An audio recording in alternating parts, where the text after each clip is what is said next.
Eu queria dizer o seguinte, que esse programa, o Evangelho Rede Viva, ele é diferente de todos os outros.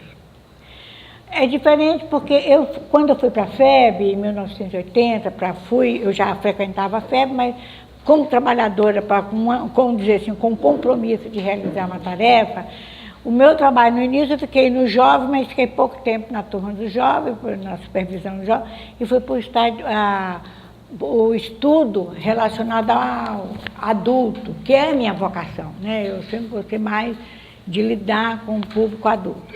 Apesar de que o jovem também é adulto, mas assim, dentro do trabalho espírita. E nós participamos na elaboração, na supervisão do ESG, depois veio o estudo da mediunidade, que foi uma proposta de Santa Catarina para fazer o estudo da mediunidade, como já tinha feito o ESG. O ESG foi lançado em 83, mas em 81 que nós começamos, final de 80, a trabalhar no ESG. Depois veio a mediunidade, depois veio o estudo aprofundado, e aí vimos que tinha importância estudar as obras básicas, e a gente não para. Então são anos e anos dedicados a esse trabalho, porque todo esse material, todo ele se encontra nos livros. Então, os livros são de espíritos superiores, de espíritos esclarecidos, a começar pela codificação. A rigor, nós não teríamos que fazer nada, mas acontece que todos nós estamos em níveis evolutivos diferentes, em aprendizados diferentes. Tem pessoas que basta ler uma frase, já puxa tudo lá da memória e já sabe.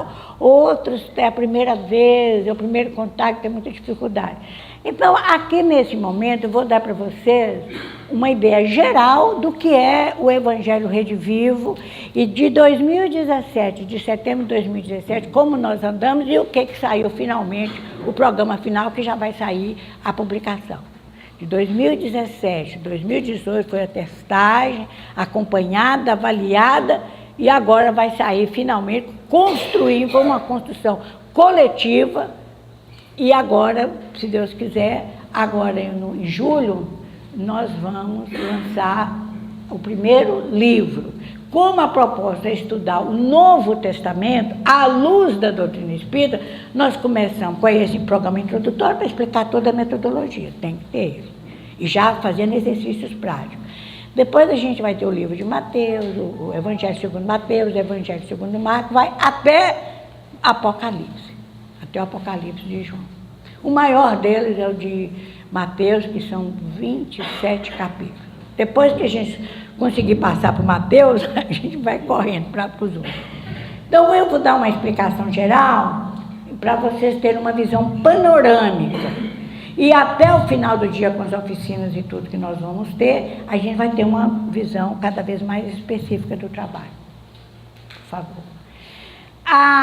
Nós, pesquisando, vindo sugestões de todas as partes, de pessoas amigas, nos lembrou que nós deveríamos focar o nosso trabalho, sugerir o nosso trabalho no Cristo, no próprio Cristo, no seu Evangelho. Porque, na verdade, o Apocalipse de João, o Evangelho de Mateus, as cartas de Paulo, todos eles ali é uma interpretação do Evangelho. Os próprios escritores do Evangelho são intérpretes da palavra do Cristo, porque o Cristo mesmo não escreveu nada. Então, eles são os primeiros interpretadores. Então, nós pegando esse livro Renúncia, o Emmanuel, ele cita, através do personagem principal do livro, que é Alcione, ele diz o seguinte, que a mensagem do Cristo precisa ser conhecida, meditada, sentida e vivida. E nós, refletindo, pegando outros livros, pegando outras coisas, nós resolvemos entender o que Emmanuel estava querendo nos transmitir através de Alcione. Sentir, meditar, conhecer, meditar, sentir e viver. Então, depois de muita conversa, muita troca de e-mail, muita coisa, conhecer. A gente tem que estar informado a respeito de qualquer coisa. Se a gente quer chegar nesse centro espírita aqui, a gente tem que saber, eu vi lá a Estela lá colocando o GPS, para ver a rua, para ver a coisa, você tem que estar informado. A informação é fundamental, tá? Mas aí, quando a gente falou evangelho, a mensagem do Cristo precisa ser conhecida, a gente se depara. Existem muitas traduções dos textos evangélicos. E tem a tradição católica, me perdoe os católicos, é a pior que existe, que é cheia de teologia, a gente fica até meio zonda dando teologia. As melhores traduções no planeta do evangelho, da mensagem do Cristo, que aí pega o Novo Testamento, é a protestante. Não tenha dúvida. É a melhor. Hein? É a protestante. É a protestante. Eles têm lá alguma coisinha teológica, mas é infinitamente menor do que a católica. A católica, você nem sabe mais o que é do Cristo, o que é, porque e tem umas traduções da Bíblia do protestante que são as melhores das melhores. E essa, que nós temos acesso, que ainda tem umas que é só lá, para aqueles teólogos, aqueles professores, catedráticos, mas essa a gente não tem acesso na língua portuguesa. Então, a melhor tradução que há em língua portuguesa e há em outros países, que nós resolvemos adotar, que é a chamada Bíblia de Jerusalém. Por que é a Bíblia de Jerusalém? Porque tem o Velho e o Novo Testamento. Você pode comprar os dois juntos, pode comprar isolado o Velho Testamento e o Novo Testamento separado. Por que nós, depois de muita conversa, resolvemos adotar a Bíblia de Jerusalém? Porque ela foi traduzida dos textos originais, tanto no Velho Testamento do judaísmo, quanto do Novo Testamento, que o Novo Testamento foi todo escrito em grego. Fala que teve uns de Mateus e tudo, mas se perdeu, a fonte de Mateus. É chamada pelos alemães de fonte Q, ou fonte Kelly, ela se perdeu. Então, o Evangelho é chamado Boas Novas, que significa, e foi escrito em grego, são escrituras gregas. Porque naquela época, igual hoje, o chique, no mundo todo para se conhecer e escrever em inglês, naquela época era em grego. O mundo culto, a língua culta da época era o grego. Como nós hoje, todo mundo escreve, passa tudo para o inglês, que era mais difundida. Então, a Bíblia de Jerusalém é uma Bíblia que nós compramos na Casa da Bíblia e ela foi traduzida por 3 grupos de estudiosos, de teólogos, de professores universitários, que estão pouco ligando ou são completamente indiferentes a políticas das igrejas. Não estão nem política, nem para teologia. Eles se atentam como estudiosos. 3 tipos de estudiosos. O protestante, tem representante, com toda a equipe dele, do protestantismo. Tem dos judeus, porque foi escrita em Jerusalém, por isso que é chamada Bíblia de Jerusalém. Eles reuniram em Jerusalém, então eles pegam as interpretações do judeu, porque o judeu segue não o novo, só algumas derivações do judaísmo que pegam o evangelho, mas do velho eles pegam. E pegaram os católicos. Então é uma Bíblia, a Bíblia de Jerusalém, que é feita pela interpretação, pelo estudo de 3 grandes correntes religiosas do planeta. Então, por isso que ela se tornou mais fiel, e é uma Bíblia, é um evangelho, a parte, tanto o evangelho como a Bíblia toda, tudo eles põem nota de rodapé. Por exemplo, você quer ver uma coisa que eu acho que a maioria não sabe, e eu aprendi, mas eu aprendi já no EAD. A oração que foi proferida hoje, o Pai Nosso, às vezes a gente, quando a pessoa termina de fazer a oração, Pai Nosso está no céu, assim na terra como no céu, seja feita a vossa vontade, assim na terra como no céu. Ponto final. Mas a gente já ouviu até em casa espírita, a pessoa falou, acrescenta, porque a ti pertence o reino e a glória para sempre. Alguém aqui já ouviu isso? Aí você vê lá, nenhuma Bíblia fala o que é isso. Mas lá na Bíblia de Jerusalém tem uma notinha que fala. E isso foi um acréscimo da teologia católica. No original, Cristo não falou isso. Entendeu? Então, eu lembro que eu estava na casa... Hein? Foi da teologia católica? É, teologia católica. Porque eu sou protestante. Sei. E na nossa... Fala também. Fala esse final. Pois é, agora você vê como é que é a evolução. Mas lá na Bíblia de Jerusalém fala que foi um acréscimo da teologia católica. E como o protestantismo é uma dissidência do catolicismo, Lutero era um padre católico, ele era da ordem agostiniana. Então, você vê, os católicos perderam com o tempo, talvez porque ficavam em latim, falando em latim, e os protestantes absorveram. Mas tem essa informação para que o leitor, a pessoa que está estudando, sabe que aquilo ali não foi o Cristo que falou. São pequenas coisas que vai fazendo diferença. Eu creio que nós nunca vamos chegar verdadeiramente 100% o que o Cristo diz. Mas o principal está ali. O essencial para a nossa melhoria está ali. Então, nós temos que conhecer, ter essa informação. Agora, depois que você tem informação, onde que eu vou pegar a rua tal, vou entrar em tal lugar, não sei o que, que eu tenho essa informação, aquela informação precisa ser absorvida, ela precisa ser meditada. Eu não posso chegar, senão eu tenho a informação e não sei fazer hoje. Meditada significa nível intelectual, nem é intelectual, racional. É a mente. Bom, aqui o meu GPS está dizendo que eu tenho que entrar nessa rua, virar à esquerda. Se eu resolver virar à direita, ou se o GPS está errado, me dou mal. Então eu tenho que refletir, eu tenho que deduzir. A capacidade humana de dedução, de interpretação, de correlacionamento, isso é uma capacidade intelectual, é da razão. Nós somos seres racionais. Depois que a gente recebe aquilo, mastiga, degluma, faz a digestão daquilo, ela pode ficar só numa informação intelectual. Quantas palestras, quantos estudos a gente vê no meio espírita mesmo, maravilhosa, mas a própria pessoa que fala não é capaz de exemplificar. Fica só na palavra bonita, pessoas que têm muitos recursos, mas ela precisa ser o quê? Sentida. O sentida vem da onde? Sentimento. Porque nós, racionalmente, pelo intelecto, a gente sabe que para andar nessa rua ali, por exemplo, tem que ser 60 quilômetros. A gente sabe que a informação, se você for pego andando 70 quilômetros, você recebe uma multa. A gente racionalmente essa informação. Mas a gente burla, porque ela não teve uma introspecção. Quem muda a vida, nós só mudamos, não é pelo que a razão diz.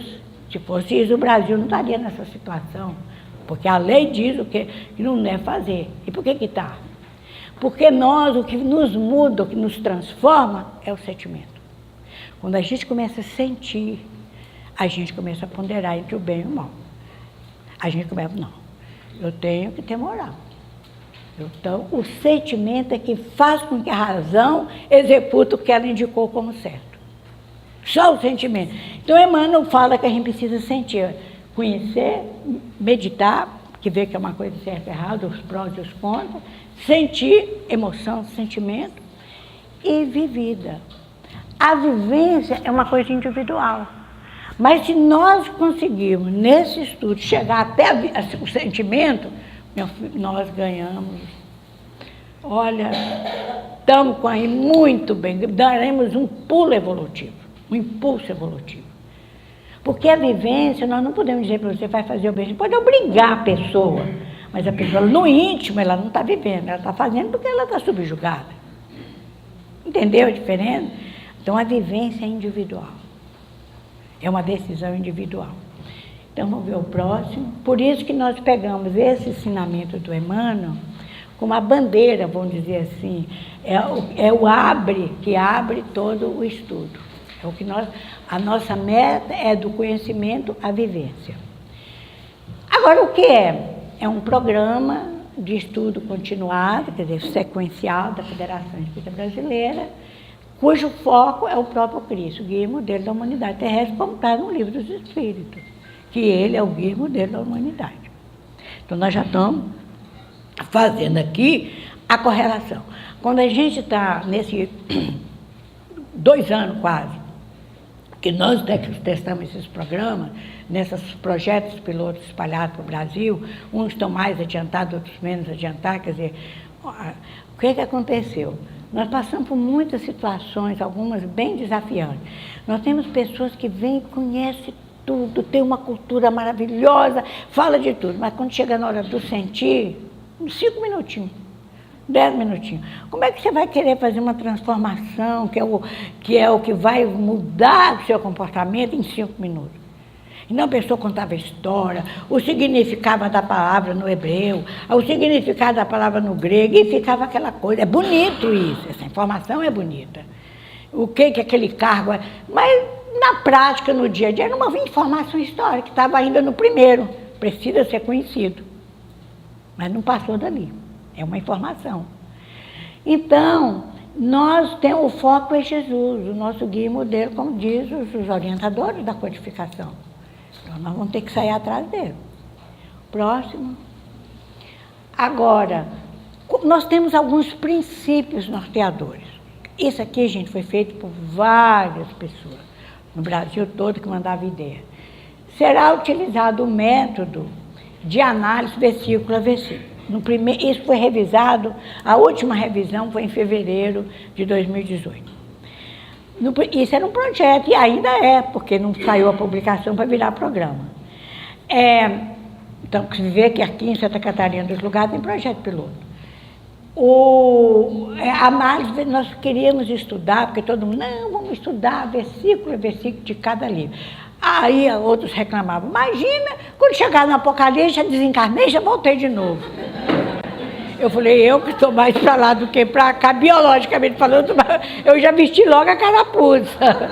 Porque eu pensei assim, eu não vou chegar no Apocalipse, vou estudar o Apocalipse lá de lá. Aí, não, versículo a versículo, e foi a discussão, porque muita gente envolvida, pessoas que já estudam Evangelho há muitos anos, só em Minas Gerais, 71 anos que está implantado o estudo sequencial. Eu falei, eles têm mais moral que a gente, eles têm mais conhecimento, têm mais experiência. E a gente, não, e aí veio a turma do não, nós vamos estudar, nós nunca tivemos uma oportunidade. E você vê como é que nós, seres humanos, somos pessoas contraditórias. Nós nunca estudamos o Novo Testamento. Quando a gente resolve estudar, a gente quer estudar tudo assim. Quer dizer, mas né, é um bom combate, como diz Paulo, é um bom combate. No final das contas, depois de vai e vem projeto, manda para lá, manda para cá, vem sugestão, vem isso, vem aquilo, vem aquela coisa, vem que a gente chegou à conclusão que será estudado o médio versículo, análise versículo a versículo, em sua generalidade. Porque, por exemplo, se eu vou falar da genealogia de Jesus, são 12 versículos. Eu vou falar de cada um. Davi veio Abraão que Deus deu Isaac deu Jacó. Não tem razão eu estudar cada um versículo separado, cada reunião estudar um versículo separado. Então, por genealogia de Jesus, vai dar tudo que fala a história da vida dele, que é uma informação que desde Isaac até chegar a ele, que ele é direto, a Jesus.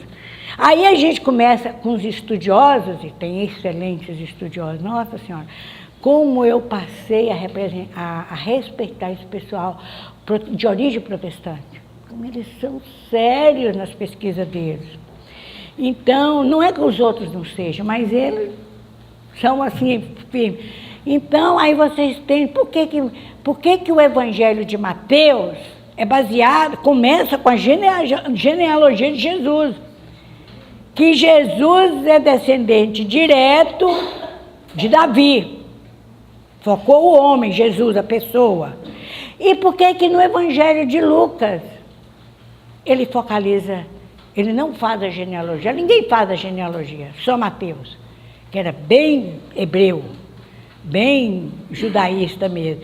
E por que Lucas focou em Maria? A genealogia de Jesus em Lucas é focada em Maria, a mãe dele. Então, por que a gente fala aí? Quando você começa a mergulhar, aí vem a informação.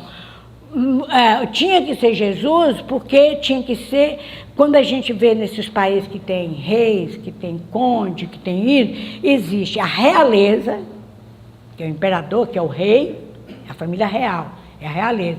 E tem a nobreza, que são os condes, os viscondes, os marqueses. Eles podem até ter algum sanguinho da realeza, mas são duas classes distintas. Jesus, para Mateus, que era bem judeu, tinha que vir da realeza, que era a tribo de Davi, que era o chamado judeu ortodoxo, pela história. É a raça pura, digamos assim, que veio desde lá de Abraão.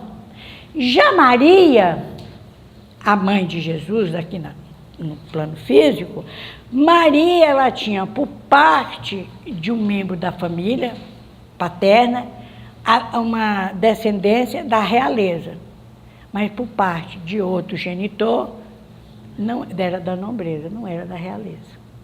Então, ela não poderia ser aceita como o foco que Mateus fez, porque ela era miscigenada. Ela era a realeza misturada com a nobreza. Então, você vê, é umas coisas, curiosidades que a gente vai aprendendo, por isso que... Mas Lucas, o que o Lucas fez? Lucas era grego.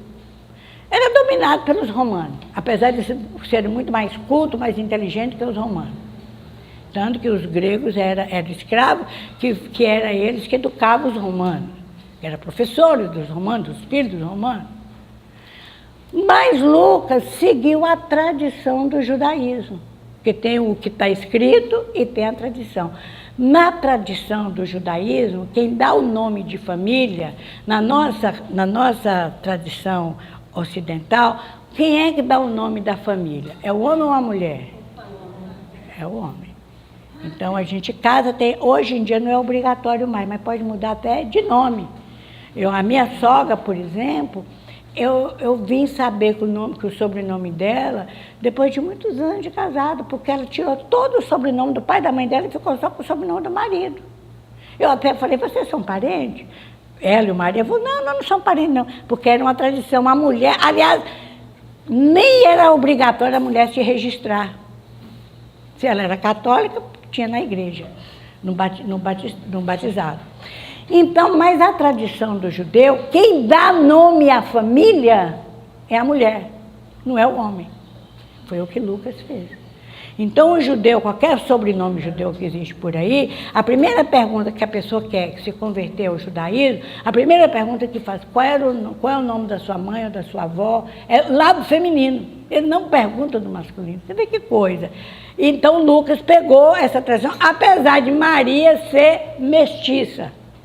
Então, são coisas que a gente vai aprendendo e que nós vamos saber por que a gente vai falar da genealogia de Mateus num sentido e na genealogia que Jesus, na verdade, estava pouco ligando para esse negócio, mas tinha que submeter às leis do mundo. Então, hoje em dia, a gente tem estudos que a gente faz versículo a versículo, as bem-aventuranças. Bem-aventurados os aflitos serão consolados. É uma bem-aventurança, uma reunião para estudar isso. Mas outros, como a genealogia, a gente pega 12 ou pega 3 versículos, entendeu? Conforme o estudo, quem está fazendo Mateus, você pega um capítulo inteiro. E aí como é que a gente faz? Vai estudar, não, Mateus, e aquilo que o Lucas fala ou que o João não fala, a gente fica nele. Quando chegar na hora de Marcos, na hora de Lucas, a gente fala o que não foi falado no livro anterior. É um trabalho, você fica 24 horas debruçado nele. Agora, o ponto sério, finalidade mesmo, é para a melhoria moral do ser humano. A gente escreve lá, conta um pouquinho da história, a coisa cultural, mas o que pesa é a parte moral. Para a gente chegar ao sentir, para mais tarde, se Deus quiser, talvez nessa encarnação já começar a vivenciar. Tá? Próximo. Agora eu vou mais rápido, dando essa parte mais inicial, que é mais difícil da pessoa ter uma visão panorâmica. Mais justificativa. A doutrina espírita é o Evangelho redivivo. Quem é que fala isso? O próprio codificador. A gente vai ver que o codificador fala, o Espírito da Verdade, tem mensagem no livro dos Espíritos, no Evangelho segundo o Espírito, do Espírito da Verdade falando. Mas quem fala realmente que o Evangelho que a doutrina espírita é o Evangelho redivivo, é o próprio Cristo. Ele é que faz uma promessa. Se promessa da gente tem valor, imagina a promessa do Cristo. tem um valor que a gente não pode imaginar. Então, o Evangelho Redivivo, nós vamos ver agora, é um esforço para nos libertarmos das interpretações pessoais. Eu acho isso, eu acho aquilo, eu penso isso. Você pode falar na hora do estudo, a gente, eu penso assim, porque nós estamos refletindo, nós estamos reduzindo. Mas temos que sair das interpretações teológicas, essa vestimenta teológica e de política de inglês, isso atrasou demais. Retardou por milênios conhecer o núcleo central que é o Evangelho. Então, nós temos que procurar, dentro das nossas limitações, que são seres ilimitados, nós estamos deslumbrados, assim, apaixonados, mas vai chegar um momento que a gente vai colocar isso no cotidiano da nossa vida. Então, o momento é agora. Por que o momento é agora? Nós estamos vivendo a maior crise da história da humanidade. Aquelas guerras e tudo não é nada contra o que nós estamos vivendo agora. E é no momento de crise que a gente pula evolutivamente. Aí aparecem os que querem resolver, os que têm, começam os impulsos justamente a ver. Quando a gente tem uma doença, quando a gente tem uma coisa, naquele momento, quando a gente reage, que a gente começa a superar. O próximo. Estudar o objetivo, estudar o Evangelho de Jesus e os demais livros do Novo Testamento à luz do doutrina espírita. A nossa proposta é essa. Os 4 Evangelhos e todos os livros até o Apocalipse. E depois você me controla o tempo, viu? Que esse aqui é a parte maior. Aprender a interpretar o Evangelho no sentido espiritual. Aí que é o nosso grande desafio, que é o que a doutrina faz. Sair da letra e no espírito da letra. Extrair no espírito da letra, contextualizando o ensinamento do Cristo no dia a dia da existência. Esse aqui que vai ser o nosso grande desafio. Pronto, outro. Vocês vão ver eu fiquei de mandar para a Estel algumas, se vocês quiserem implantar toda semana um estudo, a gente envia. Nós já temos do Evangelho de Mateus, segundo Mateus, nós já temos 17 aulas prontas, 17 prontas, que eu já posso mandar para vocês. Quer dizer, 17 já dá mais 5, quase 5 meses. Se considerar uma reunião por semana, 17 prontas, já são quase 4 vezes 3, um mês tem 4 semanas, né? Então 16 dá para 4 meses, nós temos 16, dá para 4 meses. E vai mandando, nós estamos mandando no mundo esses assuntos, testados. A única coisa que a gente pede é que a pessoa não divulgue, porque está em testagem, não está publicado ainda. O do primeiro, do 1, que nós vamos destrinchar aqui, do 1, a introdução ao estudo do Evangelho, nós estamos com 5. Já dá um mês. Quer dizer, se a pessoa quiser testar, vamos testar isso aqui. Aí, muitos estão precisando disso, que a maioria das pessoas não tem tempo para sair para pesquisar. Agora, outra coisa, então o foco é na mensagem evangélica. É uma coisa que a gente tem que, durante quem está escrevendo, as pessoas que estão escrevendo, tem o tempo todo, esforçar-se para vivenciar os preceitos evangélicos, como norma de conduta humana. É o maior desafio, mas a gente vai chegar lá. O outro. Organização e métodos, estou falando de linhas gerais. O desenvolvimento dos conteúdos do estudo do Evangelho Redivivo seguirá o método de estudo indicado por Allan Kardec em O Livro dos Métodos, parte 1, capítulo 3, que fala do método. Nós vamos ver, no segundo momento, depois do intervalo, a gente vai destrinchar esse método de Kardec. Destrinchar. Está lá, nós pegamos aquele método, que é o método que Emmanuel usa, que é o método que Leon Denis usa, que é o método que André Luiz usa. Quando você conhece o biomédico, você fala, mas o Emmanuel fala isso, né? Tá, princípio, meio e fim. É desse jeito. Então, vamos para o próximo.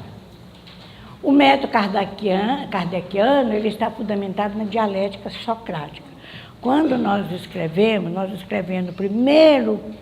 na primeira escrita do projeto, e mandamos para o pessoal, nossa, e eles entenderam. Eu não coloquei a palavra socrática. Porque na minha cabeça estava tão óbvio que só podia ser o Sócrates, que foi um precursor do Espiritismo, está lá no Evangelho segundo o Espiritismo, que na minha cabeça falava dialética, só podia ser socrática. Aí as pessoas escreviam, e você por acaso está querendo, você não sabe que existe a dialética marxista? Eu falei, meu Deus, como é que você pode imaginar que uma dialética altamente materialista entra no Espiritismo? Mas vê que mas foi bom isso. Aí eu escrevi dialética socrática. E botei na nota de rodapé o que é a dialética socrática. Né? É aquela dialética, aquele grande exemplo de Sócrates, que eles chamam um escravo, uma pessoa inculta, que não tinha cultura nenhuma, não sabia escrever, não sabia ler, e que ele chama a dialética da maêutica. A maêutica que faz o parto. Ele vai fazendo a pergunta, o outro vai deduzindo, vai respondendo, mesmo que o outro não tivesse estudo formal. Ele pergunta, ele responde para o Sócrates ia perguntando. Isso é uma das coisas mais difíceis, que foi a base da construção dos tribunais, quem é advogado, o advogado de defesa, o advogado de acusação. Só que nós vamos usar a dialética socrática em reunião, em sala de aula, no estudo. Vai ter o foco principal desse estudo, desse projeto, desse programa, como método, é deixar que o participante fale mais. O foco está nele, não no quem está conduzindo o estudo, que geralmente é o contrário. O mais importante é quem está, o foco está em quem fala, ou de quem dirige o estudo. Ou, usando uma linguagem mais de educação, o foco está no professor. E não no aluno. Nós vamos falar o foco participar. Então, nós temos 40 a 60 minutos de uma reunião de 1h30, agora tem que saber administrar isso. Porque tem aqueles que falam e não falam muita coisa, e tem aqueles que falam pouco. Então, essa é a questão de saber administrar. Isso e é fácil. Então, porque é a dialética socrática. Aparentemente, você está falando de um assunto aqui, você está falando assim, de um assunto que não tem nada a ver. De repente a pessoa joga um assunto que às vezes a própria turma ri. O que isso tem a ver com isso? Mas tem. Ele tem que ver por que aquela palavra hipócrita, fariseus hipócrita, uma frase. Por que despertou aquela memória na pessoa? Tem uma razão. Então, a dialética não perde nada. Aproveita tudo, mas tem que saber aproveitar. E é o que Kardec fala. A dialética socrática, você vê que ele analisa todos os assuntos, ele discute, no livro dos Espíritos, foi o primeiro, ele pergunta de novo aos Espíritos, ele coloca as considerações dele, os comentários dele, e nas análises indicadas pelo codificador. Essa é a informação, é o tema, é a tese, é a ideia que você vai estudar ali, chamada Parábola do Bom Samaritano, que são vários capítulos. É o que Emmanuel chama conhecer. Você tem de ler a história da parábola do bom samaritano, como nós acabamos de falar, para você poder discutir sobre ela. Como é que você vai discutir uma coisa que você nem viu? De memória não dá. Então, Kardec coloca a apresentação da tese, do assunto, da ideia. É o conhecimento, discussão da tese. É aquela discussão na base na dialética. Todo mundo participa, pode ser em plenária, pode ser em grupo, tanto que inicialmente todo mundo fazia grupinhos, depois resolvemos, o próprio grupo decidiu em alguns lugares que vai todo mundo estudar ali junto em plenária. Parece que fica bagunça, mas pelo contrário, não fica. Então, a discussão, a gente vai aprendendo isso, depois a gente faz capacitações só para trabalhar isso, a gente vai fazer um pouquinho hoje. E depois é a síntese, eu pulei a antítese, é a síntese. A síntese é o quê? É o fechamento, é a conclusão. É amarrar as ideias que foram colocadas, a tese, que foram discutidas, agora vão fechar. Mas vão fechar eu que estou aqui na frente, você que está aqui? Não. O que a doutrina diz sobre isso? A dialética ali, a discussão e o fechamento é a luz da doutrina espírita. Pode ser que o católico faça de um jeito, que o protestante faz de outro, que o indiano faz de outro, mas nos interessa o que a doutrina diz. Nós estamos numa casa espírita, nós não estamos fazendo estudo de religião comparada. Aí, acontece que nesse estudo pode acontecer que algumas ideias são evidentemente contrária à ideia espírita. Então, ali, depois da discussão, a pessoa, não vamos voltar a falar mais nisso. A pessoa que está conduzindo, ó, aqui tem uma notória contradição com o espiritismo. Informa, para a pessoa estar informada, não é para discutir, porque ninguém ainda vai fazer estudo de religião comparada.